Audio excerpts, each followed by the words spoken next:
BBA, BCA, BCom computer కోర్సులో 100% placement లభించే ఏకైక డిగ్రీ కాలేజ్ కూకట్పల్లిలోని I3 డిగ్రీ కాలేజ్ 8367215215. నమస్తే, మీరు చూస్తున్న సుమన్ టీవీ. నేను మీ కీర్తి. ద్వాదశ రాశులకి ఏప్రిల్ 16 నుంచి 30 తారీఖు వరకు ఎలా ఉండబోతోంది తెలియజేయడానికి మనతో పాటు ప్రముఖ ఆస్ట్రాలజర్ బ్రహ్మశ్రీ నందిపట్ల శ్రీహరి శర్మ గురుగారు ఉన్నారు. నమస్తే గురుగారు.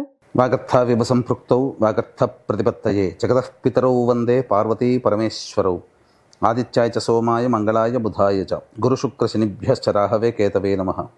శృంగేరి జగద్గురు పీఠాధిపతులకి కంచి పీఠాధిపతులకి నమస్కారములు తెలియజేసుకుంటూ కార్యక్రమాన్ని ప్రారంభిద్దాం. ఏప్రిల్ నెలలో 16వ తారీఖు నుంచి 30వ తారీఖు వరకు ద్వాదశ రాశులలో జన్మించినటువంటి వారికి ఏ విధంగా ఉండబోతుందో తెలుసుకునే ప్రయత్నం చేద్దాం. ముందుగా గమనించాల్సినటువంటిది, వీక్షించేటువంటి సుమన్ టీవీ ప్రేక్షకులు గమనించాల్సినటువంటి అంశం ఏంటంటే, చాలామంది కామెంట్స్ రూపంలో తెలియజేస్తున్నారు, చెప్పినవి కొన్ని జరుగుతున్నాయి, కొన్ని జరగట్లేవు, కారణం ఏంటి అని చెప్పి. ప్రధానంగా శాస్త్రాన్ని అనుసరించి ఎప్పుడైనా మనం వెళ్ళాలి కాబట్టి రాశి మరియు లగ్నము రెండూ ప్రధానమే. కాబట్టి ఇక్కడ ఈ యొక్క సందేహాలకన్నిటికీ కూడాను నివృత్తి చేస్తూ ఇప్పుడు క్లియర్ కట్గా ఇంకా లోతైనటువంటి విషయ పరిజ్ఞానాన్ని ప్రేక్షకులకు అందించాలనేటువంటి సదుద్దేశంతో మనం ముందుకు వెళదాం. ముఖ్యంగా అందరికీ కూడా గుర్తుపెట్టుకోండి, జన్మ లగ్నం అని ఉంటుంది, జన్మ నక్షత్రాన్ని బట్టి రాశి ఉంటుంది. కొంతమందికి date of birth, time, place తెలియవు. కాబట్టి పేరులో మొదటి అక్షరం ఏది ఉంటుందో దానిని బేస్ చేసుకొని ఆ రాశిని మనం చూసుకోవాలి. అయితే నామనక్షత్రంలో కూడా చాలామంది పొరపాటు పడుతున్నారు. కాబట్టి ఇక్కడ వాటికి సంబంధించినటువంటిది, ఉదాహరణకి శ్రీనివాస్ అనే పేరుందనుకోండి, ఏం చూస్తున్నారు? కుంభరాశి చూస్తున్నారు, కాదు, తులారాశి చూసుకోవాలి. ఇలా కాబట్టి ఎవరైనా కానీ జన్మించిన లగ్నాన్ని ఆధారంగా చేసుకొని మొట్టమొదటిగా మనం చూసుకోవాలి. జన్మ లగ్నం తెలియని వాళ్ళు కనీసం రాశి నుంచి చూసుకోవాలి. ఈ జన్మలగ్నము రాశి రెండూ తెలియనటువంటి వాళ్ళు నామ నక్షత్రం మీదుగా చూసుకోవాలనేటువంటిది విషయాన్ని ప్రేక్షకులకు తెలియజేస్తున్నాను. కాబట్టి ఈ పట్టు నుంచి మనము లగ్నాన్ని బేస్ చేసుకొని మరియు రాశిని బేస్ చేసుకునే విధంగా తెలియజేసుకునే ప్రయత్నం చేద్దాం. ముఖ్యంగా కొంతమందికి, ఉదాహరణకి ఇప్పుడు మనం మేష నుంచి మొదలు పెడుతున్నాం కాబట్టి మేషలగ్నము, ఈ మేషలగ్నము ఒక వ్యక్తికి ఉంటుందనుకుందాం. అదే మేషలగ్నంలో జన్మించినటువంటి వ్యక్తికి కన్యా రాశి, మరి ఏ రాశి ఫలాలు చూసుకోవాలి అనేటువంటి సందేహం కూడా కలుగుతుంది. కాబట్టి ఇక్కడ నివృత్తి చూస్తూ మొట్టమొదటిగా లగ్నమే ప్రధానం కాబట్టి ఎవరు ఏ లగ్నంలో జన్మించారో ఆ లగ్నాన్ని బేస్ చేసుకునే పరిహారాలు చూసుకుంటే మీకు ఖచ్చితంగా అన్నీ సరిపోతాయి. అది గుర్తుపెట్టుకోండి. లగ్నము తెలియని వాళ్ళు అప్పుడు రాశి చూసుకోవాలి. అంటే ఒకరిది మేషలగ్నం అయ్యుండి కన్యా రాశి అయితే లగ్నాన్ని మేషలగ్నంగానే ప్రధానంగా చూసుకొని ఫలితాలు బేరీజ్ వేసుకోవాలి. లేదు కన్యా రాశి అనుకున్నప్పుడు లగ్నం తెలియనప్పుడు కన్యా రాశి నుంచి చూసుకుంటే 40% వరకు మ్యాచ్ అవుతాయి. లగ్నం నుంచి చూసుకుంటే 60 to 70% వరకు మనం చెప్పేటువంటి విషయాలు మ్యాచ్ అవుతాయనేటువంటి విషయాన్ని గమనించుకోగల ప్రార్థన. ఇక వివరాల్లోకి వెళ్ళినట్లయితే, ప్రధానంగా ఈ యొక్క 12 రాశుల్లో జన్మించినటువంటి వారికి ఏ విధంగా ఉండబోతుందో తెలుసుకునే ముందు గ్రహ సంచారం తెలుసుకుందాం. మేషంలో రవి మరియు వృషభంలో గురువు, కర్కాటకంలో కుజువు, కన్యలో కేతువు, అలాగే మీనంలో బుధ, శుక్ర, శని, రాహు గ్రహాలు. కాబట్టి చాతుర్గ్రహ కూటమి 30వ తారీఖు వరకు కూడా ఉండబోతుంది అనే విషయాన్ని గుర్తుపెట్టుకోవాలి. సో గురుగారు, ముఖ్యంగా మేషరాశి వరకు మరి ఏప్రిల్ 16 నుంచి 30 తారీఖు వరకు ఎలా ఉండబోతుందంటారు?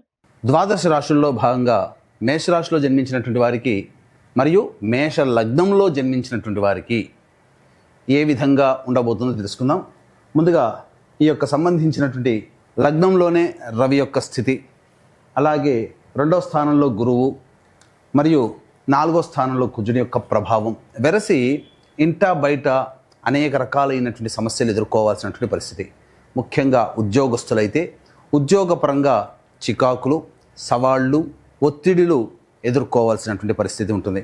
కాబట్టి ఉద్యోగస్తులు జాగ్రత్తగా తోటి ఉద్యోగస్తులతో, అధికారులతో లౌక్యంతో వ్యవహరించండి. ఇది ప్రధానంగా గమనించాల్సినటువంటిది.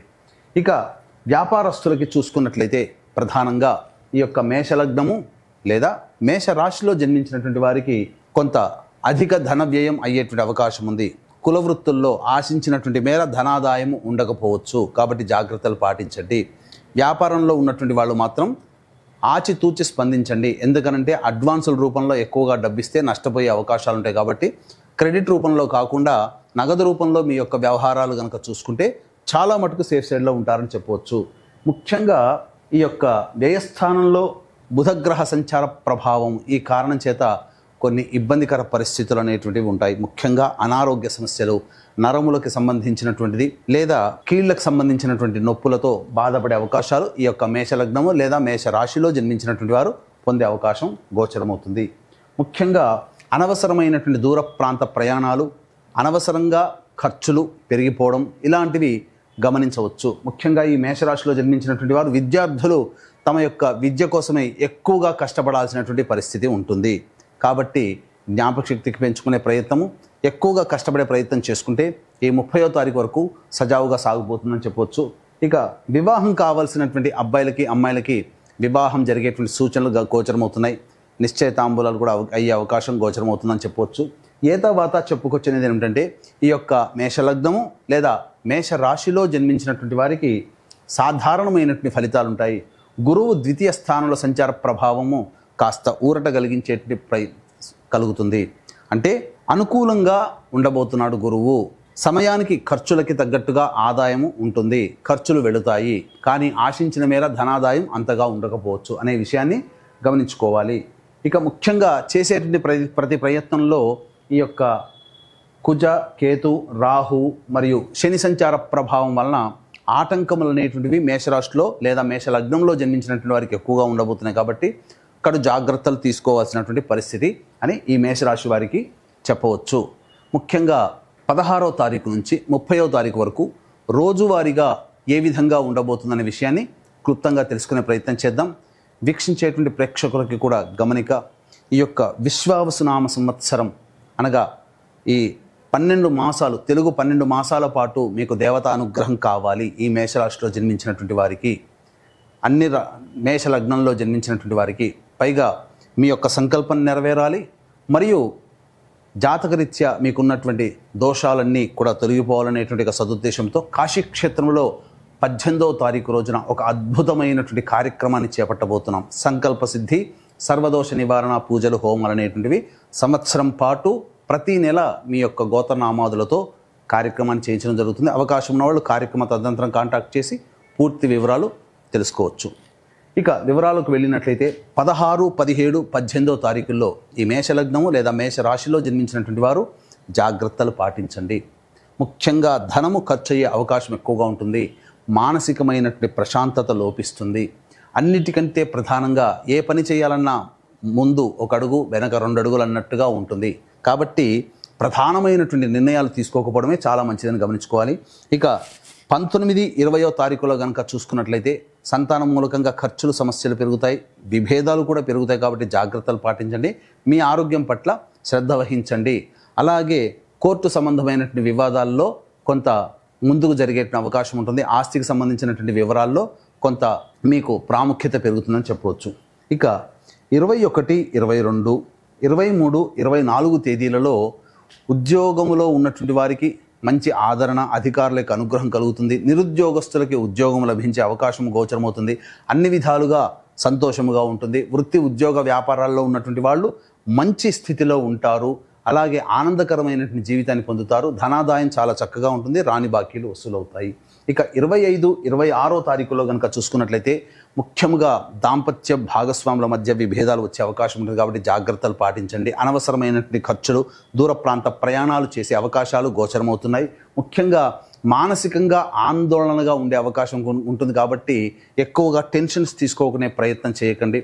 అన్ని విధాలుగా ప్రశాంతంగా అన్ని సాగుబాటు జరుగుతాయనే ఉద్దేశంతో అతిగా స్పందించకుండా ఉండే ప్రయత్నం చేయండి. ధనముని నష్టపోతారు. తెలిసిన వాళ్ళకి డబ్బులు అప్పుగా ఇవ్వడం అనేటువంటిది ఇవ్వకండి. ఈ విధంగా చేసినట్లయితే చాలా మటుకు మీరు సేఫ్ సైడ్లో ఉంటారని చెప్పవచ్చు. ఇక 27, 28వ తారీఖులో కనుక చూసుకున్నట్లయితే ప్రధానంగా ఉద్యోగంలో కానీ, వృత్తి వ్యాపారాల్లో కానీ పెండింగ్లో ఉన్నటువంటి పనులన్నీ కూడా పూర్తి చేసుకుంటారు. అంతే విధంగా చూసుకున్నట్లయితే నిరుద్యోగస్తులకి ఉద్యోగం లభించే అవకాశం ఎక్కువగా గోచరమవుతుంది. విందులు, వినోదాలు కుటుంబ సభ్యులతో పాల్గొంటారని చెప్పవచ్చు. ఇక 29, 30 తారీఖుల్లో ధనపరమైనటువంటి ఖర్చులు అధికంగా ఉండబోతున్నాయి.